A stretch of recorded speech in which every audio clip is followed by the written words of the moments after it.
Sylvain Soto. La France va-t-elle organiser les Jeux Olympiques en 2024 ? On en parlait dans la une de la presse juste avant le journal de 7h. On va aller plus loin avec vous, Axel de Tarlé.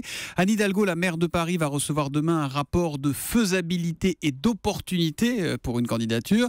Axel, est-ce que ça veut dire qu'Anne Hidalgo est désormais favorable aux JO parisiens ? Alors c'est vrai qu'on se souvient qu'elle avait montré quelques réticences après l'annonce en novembre dernier par François Hollande d'une candidature de Paris. Finalement, c'est vrai, on a l'impression qu'elle s'est laissée rattraper par la ferveur populaire puisque les 3/4 des Français sont pour cette candidature.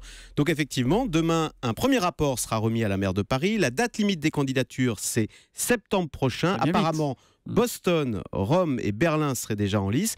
Et si on gagne, effectivement, alors ce serait une surprise, puisque la dernière fois que nous avons organisé les JO, c'était en 1924. Et depuis, nous avons échoué 3 fois. Nous avons échoué en 92, en 2008 et en 2012. On parle des JO d'été, parce qu'on a eu les JO d'hiver, notamment à Albertville en 92. Alors évidemment, on est tous très emballés à l'idée d'organiser les JO à Paris. Mais combien ça va coûter ? Et puis, est-ce qu'on en a les moyens, tout simplement ? Alors, précisément, ce sera le sens de cette candidature française. Elle sera, non pas low cost, parce que le terme est un peu connoté négativement, mais elle sera économe, et de ce point de vue, la France va exactement dans le sens de ce que souhaite le comité olympique, qui veut que l'on cesse cette inflation délirante des coûts. Je vous donne des chiffres, ils sont spectaculaires. En 2000, à Sydney, les Jeux avaient coûté 3 milliards.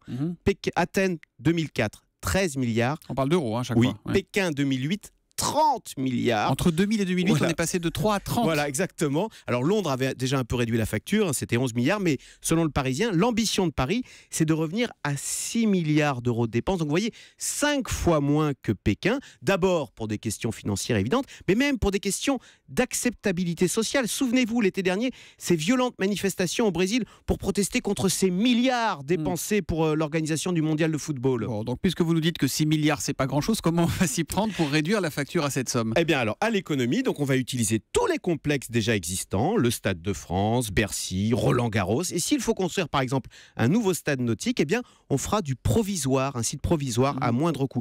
L'idée, c'est de renouer avec l'esprit sportif plutôt qu'avec cette démesure financière. Ce sera l'un des arguments de Paris pour gagner. Et au passage, on se dit que le monde du football pourrait en prendre de la graine. Et ça, le petit hors sujet. tacle par derrière d'Axel de Tarlé pour finir. Europe